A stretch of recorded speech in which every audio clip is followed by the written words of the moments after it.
Welcome, everybody. People are trickling in. We'll just give it a minute here. Thanks for joining.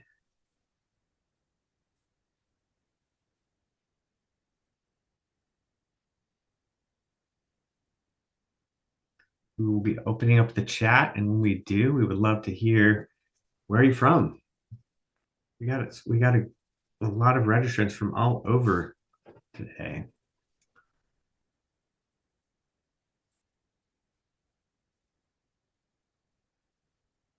Okay.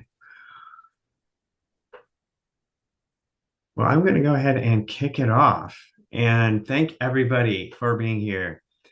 We are talking about something that I think every college deals with, but nobody truly loves forms, paper forms, PDF forms, weird email attachment forms, the ones that somehow get printed, scanned, and rescanned, even though it's 2025. So now DBS does something a little different in this space. Their edge is simple but rare, I would say. They offer a turnkey eForms as a service where departments don't really have to wait for an IT queue. They don't have to spin up a new project. They don't have to map workflows on sticky tape notes on someone's monitor. They just get it working. So before we get into the details, I want to share a little story that connects this for me personally. So when I worked in higher ed for 20 plus years, the project that changed everything for me wasn't a big flashy website overhaul, but it was a simple one actually. I was tasked with finding a cloud workflow solution for my school, and watching a messy multi-step paper process turn into a clean, trackable automated workflow showed me really how much time colleges are wasting on the small stuff. And this was the project that really sparked my interest, my inspiration to start EdTech Connect with the cloud workflow migration project. So I saw how transformative tools like this can be if campuses had a clear way to discover them. So it's become close to home. And here's the fun part. If you stick around through the session, DBS has a special offer only for people who show up live today. So if you're evaluating eForms or looking for something that finally replaces your paper PDF chaos, this might be worth staying for. So before I hand it off to the team, Ricardo and Sebastian, put your questions in the QA as we go. Also, chat is open, and we should be able to get to those questions at the end. So with no further ado, let's hand it to Ricardo, President of DBS Software and Services, and Sebastian Barron, VP of Technology at Paris Junior College. All right, thanks a lot. So welcome everybody. That's the first thing. Thanks for taking time today to be with us in this webinar. My name is Ricardo. As Jeff mentioned, I lead DBS. Our company has been helping colleges and universities solve complex workflow and document management challenges for over 20 years. And we work with schools of all sizes from coast to coast. But today I'm very excited to be able to join Sebastian from Paris JC, who's a longstanding client of ours, on this presentation. Sebastian, if you want to introduce yourself, that would be great. Yeah, sure. So my name is Sebastian Barron. As Ricardo said, I'm Vice President of Technology here at Paris Junior College. I've been here at Paris for a year, but overall I've been in higher ed as Director of IT for 11 years total. So used to working on things like this, and this is a product that's really kind of helped me, and especially coming to Paris a year ago, helped me transform our campus. Awesome. Thanks for that. So I'll start it off. And I usually like to start with this, just a quote to kind of set the stage, right? And I think it helps visualize the challenges that are associated with managing information in campuses, right? And that is, in higher ed today, we're faced with more and more information every day. And really it boils down to having the right tools and processes in place to be able to handle that, so that at every stage we can make decisions, the right decisions, the best actions, to better serve the customers. At the end of the day, that's the students. So that's what this is about today. And I'd like to just kind of set the stage for today's discussion. So when we talk about managing information, we're really referring to the stages in the flow of information, from capture to storage. So we start with the capture. That's the most dynamic stage usually. That's where information comes in. It's being acquired from a user, whether that user is a student, a faculty member, or an external stakeholder. It really doesn't matter. You're capturing information, and that's used to drive some sort of action. Once captured, the next step is really what we tend to refer to as workflows, right? Somebody, it has to be routed to the right folks who have to do something with it, and that's the workflow stage. And then the third step is once everything is complete, there it goes to a secure storage, which is the traditional document management. But for today's discussion, we're going to focus on the first two, which is really the realm of forms. Um, I'm sure everybody on this webinar today knows what a form is in one way or another. And but perhaps what's not as evident is how prevalent forms are in a college campus. You know, that it's used not only for students as front end for many processes, but also by many other departments. And we do talk to a lot of schools about this stuff. And so it's another thing that I like to do is kind of have a little fun here before we get going in with the demo, and that's uh, when we deal with schools, we generally find where they kind of fall into one of three groups. So I'm kind of curious that the audience today, you can just drop it in the chat, you know, where you think you're at, but just give you a description, right?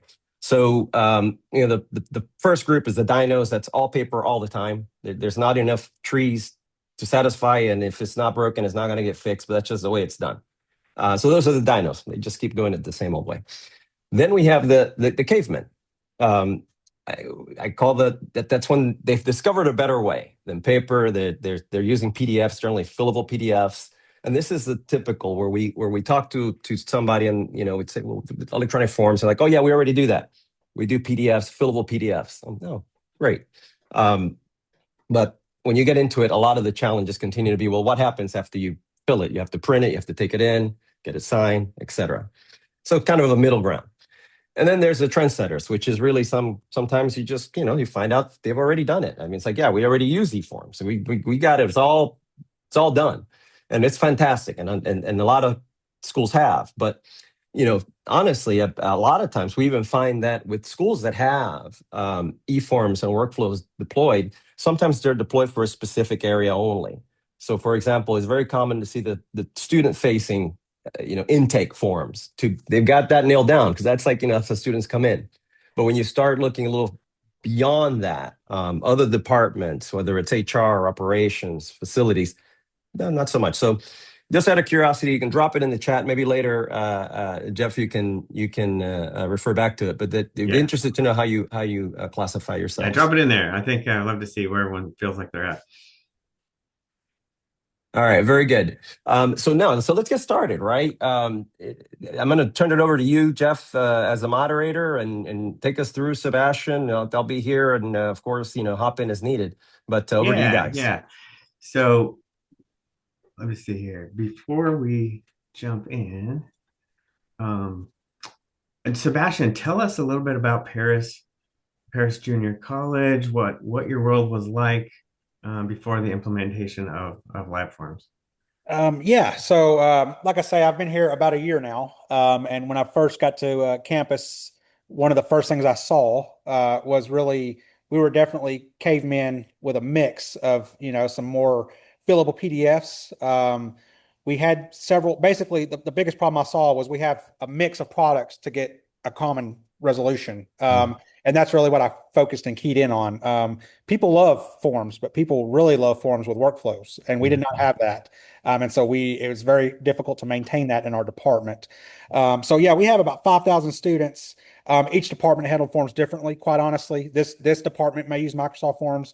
This department was okay at using Adobe fillable PDFs. And some departments they just had it pen and paper, and we had an interoffice mail system to accommodate that. And so yeah, that's really what I was looking for was just uniformity and centralization, Yeah. really, quite honestly. So. What was there an event? What kicked this off and made you say we need to find a better solution? What were you hoping to fix first? Yeah, so it's kind of funny. You mentioned that our because the first thing I keyed in on was when I was applying for the job at Paris Junior College as VP of Technology. That was fillable PDF that just it could have been really simplified. It was very long. Took a lot of time. Of course, I did it. Obviously, I wanted the position, but I took that into account and said, "Hey, this is something I could really help with." I actually mentioned that during the interview process, to kind of highlight the tools I was familiar with, and the kind of my philosophy around technology and using the tools like live forms. Mm-hmm. There's in the chat. There's a comment that says that there's trend-setting cavemen still fighting the occasional dinosaur, and a lot of people are agreeing with that sentiment. So I love That's a that. good one. Um, so Sebastian, what areas were the priority first? I see it when I was in higher ed. It was like, oh my gosh, there's the HR forms, the IT forms. How did you prioritize what you tackled first? Really, what I wanted to kind of do to set the trend when I got here, we needed forms. We needed this everywhere. But Mm-hmm. really, I really highlighted and pinpointed the most difficult processes that affected our students first and foremost, and then what takes the longest. What requires the most amount of signatures. Because a lot of these, like I say, they were literally floating around campus physically through our Yeah. in-office mail system to get the signatures, et cetera. And then when there's, when you talk about reporting, it's impossible, right? Because it's not electronic. And so that's really where I keyed in on, where can I make the biggest impact to get the buy-in? That's where I started. Which forms can I touch to get the buy-in so that when we roll these new things out, they'll be easily adopted. Yeah, yeah. And another question for you, Sebastian. What what made you opt for a dedicated forms workflow solution versus using some forms functionality you might have already had in like an ERP or your SIS? Yeah, so I did a ton of research, obviously, and like you said, our SIS system, it kind of has our that's where our student application lives. But really, the more research you do around forms and form building, the thing that really differentiates law forms for me when I was looking at this is the whole workflow concept behind Mm, that. Yeah, you can build a form. Yeah, you can collect information, but what can you do with the data once you have it? How can you mm. organize it? How do you maintain it, structure it, make it easily accessible? And for me, that was what really set live forms apart. It's really Yeah. truly an all-in-one Yeah, yeah. solution. Were there particular departments where the solution provided extra or unique benefits, and were there power users in certain areas? Definitely. I would say HR first and Mm, foremost, right? That's mm, where everybody knows paperwork lives in HR. It's always going to be there. Some processes that our students touched. I would say what I really enjoyed working with law forms is our dynamic forms, right? That used to be static. mm, We're going to go jump into some forms that we built where, it's kind of like filling out an IRS tax form, right? If you fill out part A, if you fill this in part A, you jump to part D. And students were doing that manually by themselves before live forms. And so that's really where I mhm. keyed in and where it really made an impact is the Yeah. diversity live forms offers. What types of use cases do you plan to address with this solution? Yeah, so I completely rebuilt our HR application, of Mhm. course, and really simplified that. Our turnaround time is great. The workflow that we have, HR automatically gets the completed employee application sent over to their shared mailbox, so all of HR sees it. The completed Mhm. application, we're going to cover it here in a few slides, but it gets their background checks built into it. Their compliance forms are built into it. It really simplified all that, and this was all done bits and Yeah, yeah, pieces yeah. originally. Yeah. Can you talk? Oh, this is really great. Can you talk a little bit more about what your world looks like now with the new solution in production? Yeah, we're going to cover some of the more complex forms we built, but really just having an out of the box, all in one solution because you can piece all these things out together with different parts from different software from different companies, right? You can do that, but where Liveforms really stands out to me is you're going to see when we dive in the versatility of the product. And we've done some really cool things. Some of these things, I just threw at Ricardo and said, "Hey, we have this problem. What are our options?" And there hasn't been anything that's been thrown at them that Mm, we haven't been able to accomplish. And mm. even at my previous institution, we had 3 or 4 different form products to get around those barriers. But I haven't had to do that with live forms to date. Yeah, I love that. Can you talk more about the use cases, certain use cases you have in production? Yeah, our residency form. I mean, everybody in higher ed knows how difficult our residency form can Mhm. be. And I see you have the employee Right. application pulled up. So Um, I can hop over to that one. yep. Yeah, the resident status form, and I think everybody in higher ed kind of knows how much of a pain Yeah. this can be. I believe this form originally We had students download it. It was fillable to a certain extent, but not all the way fillable. But I think this was like a 13-page document, something like that. With live forms, our resident status form, it's dynamic. It flows as the student answers the question. So they only see the pieces that they really need to fill out. Right. I'm so one of the big ones I remember dealing with was the application for employment. I think we have that use case. Can you talk about that one? Yeah. So this one here, this was pages and pages long. I mean, it kind of took me two sittings to get my original application in. It's not dynamic. It was some of it was fillable, some of it was not. It was just cumbersome. But now and then just getting the feedback from HR once you go through the process, it was very kind of siloed off, and this person looked at it, then that person looked at it. As I mentioned, and we're able to take file uploads directly. The resumes uploaded directly into the form, Mm-hmm. all those bits and pieces, the background check confirmation is in there. It's very, very dynamic, and it's all in one place.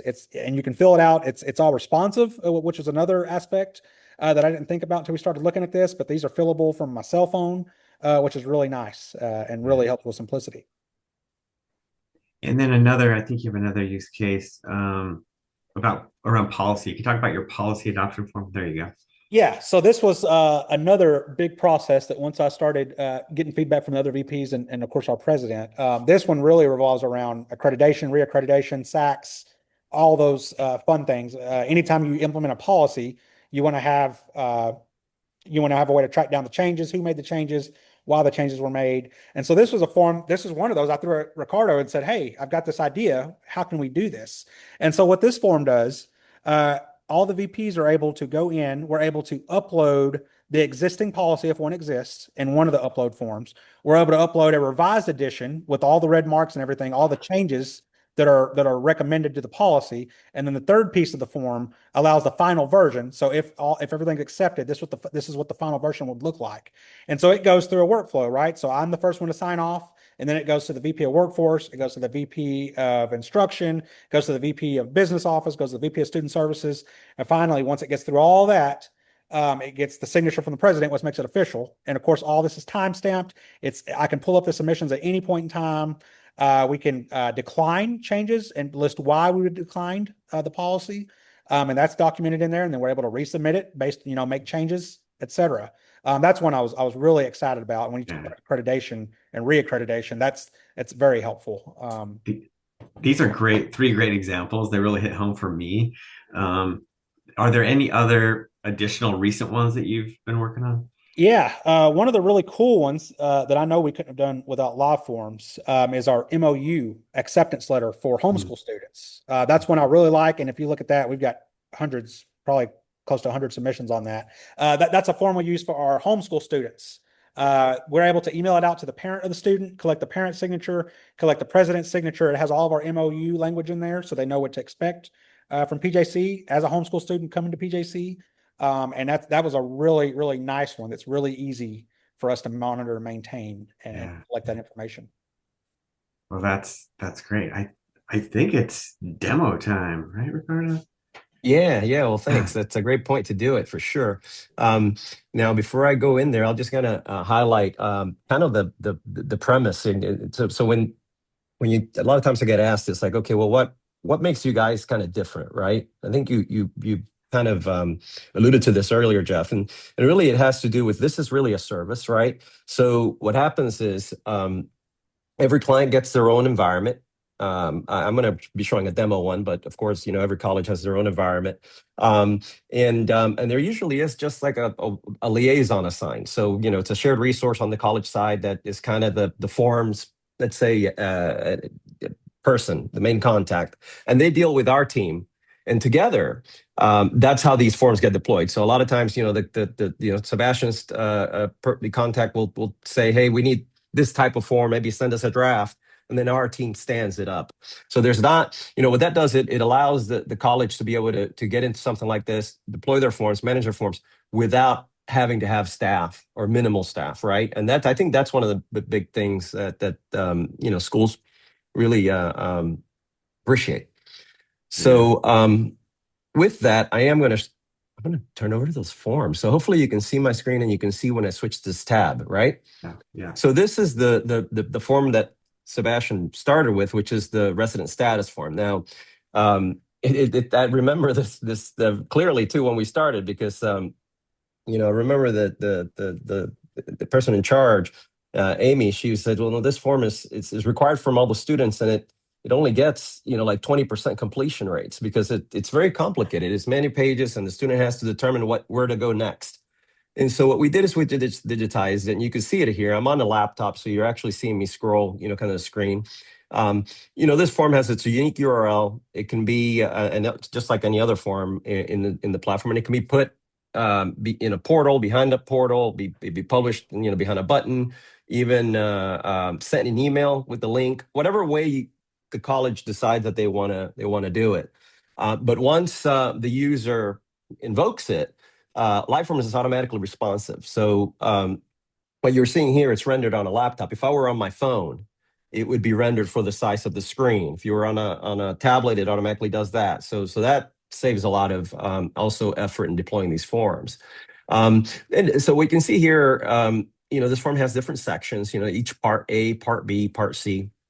And then some of the stuff is kind of what you would expect from a forms tool with ability to collect things like text. Some is mandatory with the asterisk, some is not. Behind here, if I was actually fill this out, you would see that there's validation for like emails. If I click on the date, it'll pull up the date control. But the secret sauce on this form is the rules. And what that did is it, as it's being filled out, depending on your answers, it'll open up, and I'm going to click on this since this has been open for a little bit, so it may not be active. Yeah. So depending on the answers, it kind of guides the student, to the next one. Like I said, this form's been open on my screen here. I'd have to refresh it for it to have the rules working again. But as you go through it, depending on the answers, it'll kind of guide you through what you need to fill out. What's not needed, it doesn't even prompt you for it. And then at the end, you can see this is collecting attachments, and this is collecting actually a signature. One of the things also that I think Sebastian mentioned is the ability to collect signature from external parties too. So this form actually, depending on how you fill it out, it may require an affidavit. And so in that case, the affidavit is attached, then the student can print that bit of it and then bring it back and put it back in here. But this is, a form that was on a PDF or on paper, probably 6 or 7 pages long. You can see it's just a couple of scrolls long, right? So that's the form and how it looks. Now I'm going to show you a little bit behind the scenes, right? And I bet you I have to log into this thing again, but that's quite all right because it'll show you. So I'm logging into Liveforms now to show you kind of how that form was designed. And you can see I can log in with my credentials or with SSO, and there's other ways to do it. But here's the form itself. Now, what you'll notice is that on the right, I've got what's called the form designer, right? And on the left, I've got the controls. And so controls are kind of grouped by kind of what they do. And again, everything you see on the right is basically a drag and drop. So this is an image. So that's this control. So if I want another one, I just drag and I drop it, right? This is a message control, which has got different text. So every single component of this form is really something that I've dragged and dropped. And what I'll highlight here is that there's everything from simple ones like capturing text and text areas, all the way through to what we call the more complex or advanced controls, which is attachments, so uploads.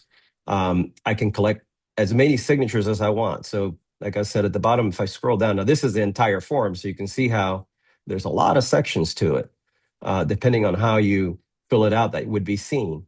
But if I scroll all the way to the bottom, you saw where there was a signature, but there's actually more to it. And I can collect as many signatures as needed with Liveforms, which is another big benefit. Other things you can collect is, for example, payment. This form doesn't have that. But if you have your financial institution, whether it's a bank or a financial provider that has an online gateway, you can map that to this payment control, and that allows you to collect payments directly from the form. And that's really useful. We find a lot of schools like to do that. And that's kind of how we build this form. So we've got controls, we drag and drop, and we build it until we like it. There's a couple of other things in here that I'd like to kind of mention, and it really rounds out the functionality of the tool, right? So you see how I can build the form, um, but you've got things, for example, options. And this, you can start kind of see all the different things that you can do to customize how this form behaves. Everything from like, customize the submit button. You can also customize the PDF that is going to be generated once the form is submitted. You've got a lot of signature options that, depending on the type of form, you may want to have more robust things like collect IP address and things like that on the signatures. The form also has things like geolocation and lots of different things you can use to really build a form for any use case.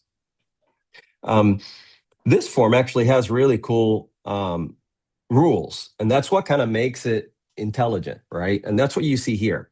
And so this is really what kind of tells the form what to do when something is put into one of the controls, so it behaves appropriately. And you can see here, I mean, it is JavaScript simplified, but it's JavaScript that you put in to make it kind of work. But the cool thing, and one of the things we'll realize, is that we got to make this tool to make sure that even folks that are not programmers can create powerful rules, right? And so what we did is we created this rules assistant. So what that does is you can connect that to your ChatGPT account, and now to create a rule, I just type in what I want it to do and submit it, and it'll respond back the snippet of JavaScript that can be dropped in. And in fact, a lot of these rules that you see here were actually written by just me asking it what to do, right? And dragging and dropping it. So that's kind of cool, and it's unique because you don't need to be a programmer to create powerful rules. Yeah. Then we've Hey, got actions. Yeah, this is great. Like I can keep going, but one quick question came in. Do you have to create your forms yourself initially, or can you provide PDFs um, and they're created for us, and then we manage them and amend them moving forward? great question, and it's more the latter, right? Okay. And I'm gonna touch on that here in a second with the Okay, cool. templates. But yeah, absolutely. That's kind of how it works. You can provide the PDFs, and we would, if you have them, and we would help create the digital versions of it. And I think we did that for Sebastian as well in some of these. Great question. Um, yeah, great question. Actions. This is what happens after the form is submitted. You can create as many actions as you can. For example, this is send an email. You can send an email. You can include the PDF. You could include the attachments, include the signature attachments. You can set this up however you want it. But the cool thing, you could also do a post. And this is where the integration capabilities of the solution come in, right? Because you can take a completed form that needs to be sent. You can send it via email to whoever, like Sebastian said, there's a shared inbox for HR. Fantastic. But what about if you've got a database that you want to capture the information directly to move it onto another system? Well, that's what the post does. And so I could send that information directly, which is really cool. No limit on the number of emails that need to be sent out or posts or anything like that. Coming back to the question about the templating, and this is the way we do. This is one way we would do it. If it's a PDF, fillable PDF that you want to reuse and use that as a template, you can just upload it here, and we can map it to that. So the live form now uses the template as the actual document to be generated. But we can also create templates from digital forms. So any form can be turned into a template to be used again and again. And I think that's what ends up happening at a lot of times in the schools. They have certain sections that kind of they reuse, and they can just do that. And then the third thing is, like I mentioned earlier, if the school has a form that they just want us to recreate, we can do that. Great. A couple of other things I'll mention before we can kind of move on. I see there's maybe a couple of other questions, but there's Lifeforms does have version control. So this is really, really important, right? Because if you think about it, the idea is that the forms will live in the product, and they're served from the centralized platform. So you always know where your forms live. You always know where all your submissions are, right? But of course, forms are not static. So it may be that you have a form in production that you need to tweak, right? Well, version control allows you to do that. So I can have a form being used out in production and then come in and start working on another form. And that's not affecting the production environment. only after I test it and publish it will it get replaced. Now, if for whatever reason something breaks and it doesn't work, you could always roll back. That's the great thing about having version control, and that's included here. So that's kind of the forms designer. Hopefully that's helpful in seeing that. A couple of other things I'll touch on before I turn it back over to Jeff and Sebastian. The solution does have tasks, right? So as this is more kind of the workflow, right? So if this was a production system, it's not, it's a demo, so there's nothing in here. But this is where if you're a part of a group or a user that has a task assigned, or you need to claim a task, this is where it would be. So all submissions, all that generate tasks, it would be in here. You can see who's claimed them. You can see, which ones need to be claimed. And so this is a great way. It's kind of a dashboard for users to see. And then another feature for integration, which is really important, is the ability to map data sources. So I can name data sources here that can be used inside of forms. Again, allowing us to automate a lot of filling out the fields as people are using the forms, right? Yeah, powerful. And I think that's kind of a high level what the demo was intended to do. I mean, it's not intended to be a full depth demo, but hopefully that gives an idea of the functionality and how we kind of go about building these forms. Yeah, that was great, Ricardo. We do have some questions queued up here. I just want to ask you one before we get into. You can wrap up with like the ROI Yeah. and takeaways. But this one question was, uh, do we are we able to have a filled out form submission route for additional signatures? Yeah. Yeah, no, I see the question, and that's right. I think that's what in the use case that Sebastian was mentioning earlier, and kind of that form that I just showed with the residency, you can have signatures from internal stakeholders that are users in live forms, and then that you can collect signatures that way, or external, even external to the point where if you've got, like, for example, the student may be able to log in because they have a school account and they're authenticated in live form. So they're kind of considered an internal user. But let's say the parent needs to sign. As part of a flow, that form package can be sent out to that email for the parents to sign, and they can sign and it comes right back in. So that's how that would handle. I think that's what that Yeah, question was about. yeah, I think you're right. Mm-hmm. Well, All yeah, right, I very good. think, yeah, if you could talk about, yeah, I'd love to hear kind of your closing and the benefits before we get into these additional questions. Yeah, absolutely, absolutely. So I've got the slide in the background there, and Sebastian, I mean, I think your input is more valuable than mine on this, but I'll just kind of go through these. These are the typical benefits that we see, and of course, the benefits directly drive ROI. But I mean, it all starts with the improved user experience.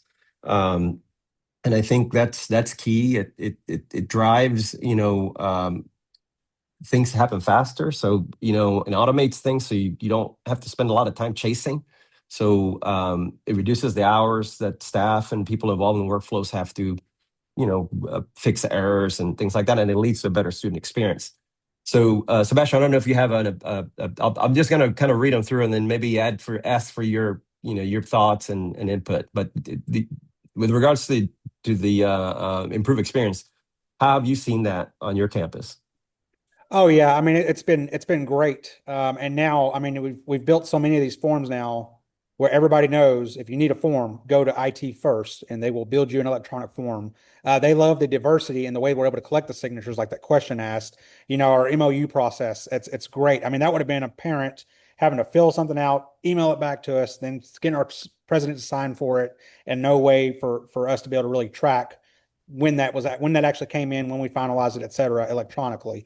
It's really hard to put a return on investment because we use it for so many different things. And I think what I've learned through the process, really working with Ricardo and his phenomenal IT support team, there's been times where I didn't know if we could really use it for this problem or this project, and then Mhm. we send it over and they do it. And I think one of the points it says on there is we were looking at something like DocuSign or Adobe Sign, and I mean, with this, really eliminated the need for that. I mean, those are easy Yeah, things to put prices on. Those products would easily cost what we're paying for this package. yeah. So Yeah. And actually, that's one of the other big ones we see is that, um, it's funny. In another implementation we did when we were doing these forms, the schools said, "Oh yeah, we have all these electronic forms, and we'd like to put them in your platform." I was like, "Where do you have them now?" And they're like, "They're in DocuSign." And then once we started looking at the use cases, it's like, well, those forms really don't belong in DocuSign because that's not that type of a use case. So Yeah. what we did there is we're able to consolidate.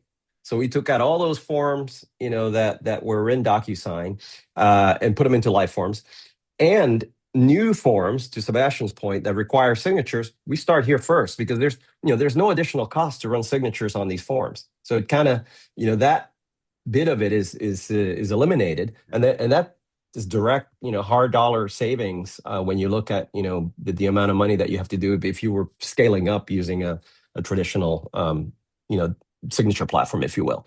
So that's a Yeah. really big one. um, Another one is the compliance, right? Oh, I'm sorry. Go ahead, yeah, Sebastian. yeah. Well, Hmm. compliance. That's a big one, that form that we built. But also, I want to just highlight the level of support we get from document. As an IT person, I wouldn't feel right not highlighting the support that we get. You did point out, we have one dedicated person on our enterprise team. Our enterprise team is made up of two people, which is difficult already. And so Hmm. having support, when Ricardo showed the complex back into that, their support is phenomenal. We have one person that works on these forms. We've built tons of forms, but they are really quick, really fast. And in IT specifically, when you buy software, we have a really bad habit of buying this big complex software and using 5% of the software package. We don't Yes. have that problem with this live form product Mm. because it is able to do so much. And we know it's well worth the time of reaching out, just sending a simple email to the live form support team and saying, "Hey, this is what we need to do. What's the best way to do it?" They send us back and we take it and run with it. And once we get to see the back end, how it's done, it's very easy for us internally to maintain. So And that's, everything is there. So yeah, if you're looking for a particular submission, I don't know, a year from now or whatever, you always know where to look, where to find, and that's where the tracking and being able to have, you can kind of like the what happened when, for compliance purposes, is also very Yeah, helpful. yeah, yeah. Hmm. Well, And I think that the last one is the fact that I think the staff now can focus on other things, right? Because yeah, you don't yeah. have to be chasing forms, you don't have to be doing all that. You can then focus on more strategic stuff. I think that's also perhaps a benefit that doesn't get a lot of accolades, but I think it's an important one. Yeah, that's what I was gonna just mention. Is that one's huge to me. Hmm. Well, Absolutely. that was great, Ricardo. This is the offer here. So that scan that QR code, um, and get the special offer for DBS software and services. This recording will be available tomorrow, and we'll be sharing that out with registrants. And if you think of any additional questions after the webinar, feel free to reach out to Ricardo@dbsgroup.net. And we do have questions, though. We may fill up the rest of this hour. If you want to stick around, we'd love to have you here. So I have the QA's been hopping here. So let's start with this one, Ricardo. Is there a maximum number of forms or users live forms can handle? No, not at all. In fact, a lot of times we connect to the product to the school's SSO system, and as many users as are authorized to use the software are able to use it. And there's also no limit on number of forms or volumes or anything like that. The product's not we're not licensed that way, really. So it really not something Yeah, we look at. gotcha. Good answer. How does it integrate with other systems like your ECM or SIS? Yeah, yeah. Actually, I touched on that with the post functionality that I showed, but it is using also a RESTful API. Hmm. So most back office systems have APIs available, and so API to API, we're able to connect and usually pass information in both directions to and from other systems. Oh, I like this one. AI question. How does the Chat GPT integration work? Yeah, yeah, no, it actually is really cool, and you do need to have a ChatGPT account because basically you connect it, right? The credentials, and then what happens is when you use that particular feature, when you're building the rules, it's actually sending the query through that account. But we've got, our package that's built that tells ChatGPT kind of how we work, so that what comes back actually works. Because what happens is, you can use AI to just ask it to write JavaScript, for something. But if it doesn't have the context of, what's the form fields, what can and can't be done with JavaScript, it'll just come back and you try to use that raw JavaScript, it doesn't work. So we provide that interface that what you get back, it's like you could just drop it right in and use it. So it is really cool. Gotcha. How quickly can a custom form and workflow be implemented? Usually days Mm. to have something that is actually testable in a semi-production environment, and then after a few testing rounds, we go into production. But that's also one of the big benefits. I mean, literally to have like a draft is Mhm. something you can do in minutes. Mm. We usually turn that around pretty quick. But yeah, days to a couple of days to have it up and running. Yeah. Is custom form design included in the Lifeforms subscription? The support, yes. Design support is included. Now, we do have different levels of that. A lot of times we get schools that say, well, we have these 5 workflows and forms that are the most difficult ones and the ones we want to start with. And so we a lot of times include that as like a 5-pack, full design test, to really do it, the heavy lifting. And then after that, it really depends. A lot of times, if it's just supporting the customer to create a form, like Sebastian says, he's got an idea that he needs to stand up a form. Can we come up with it? That's all included in the support. We don't charge any extra for that. Here's one. Where do form submissions go and how long are they stored? Yeah.